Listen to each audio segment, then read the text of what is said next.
জয় Hind. SSC জিডির result কবে আসতে পারে এই নিয়ে তোমাদের অনেক কমেন্ট বক্সে কমেন্ট। তো রেজাল্ট কিন্তু তোমাদের ডিসেম্বরের 5 তারিখের আগে কিন্তু আসার একটা অনেক বড় চান্স আছে।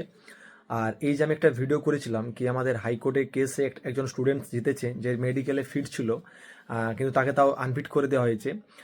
তাহলে কি রেজাল্টের জন্য এটা কোনো কিছু প্রবলেম হতে পারে? না, এরকমটা কোনো প্রবলেম হবে না। এর আগেও এসএসসি জিডি কনস্টেবল এমন অনেকবার হয়েছে, হয়তো অনেকের কাছে এটা জিনিসটা অজানা।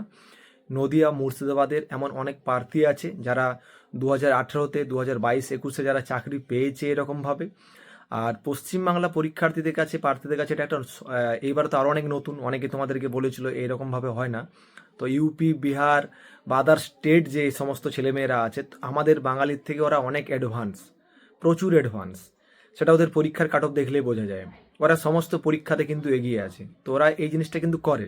কিন্তু আমাদের বাঙালি ভাই বোনেদের একটাই সমস্যা, যেটা হয় না এরকম কেন করছেন। আমি আবারও বলছি যে একবার তো তোমরা চেষ্টা করে দেখতে পারো। আজকে আমার স্টুডেন্টস চেষ্টা করেছিল বলে তার আজকে কোর্টে কেস জিতেছে এবং তার ফেব্রুয়ারি মাসে কিন্তু আর্মি কমান্ড হসপিটালে আবার তার মেডিকেলের হবে এবং সেটা রায় দিয়েছে। অনেকে বলছে এটা ক্ষেত্রে অনেক স্টুডেন্টসের প্রবলেম হয়ে যাবে, আপনি কোর্ট কেস করিয়ে দিচ্ছেন। কোর্টের দরজা প্রত্যেকের জন্য খোলা থাকে, তুমি কোর্ট কেস করতে পারো।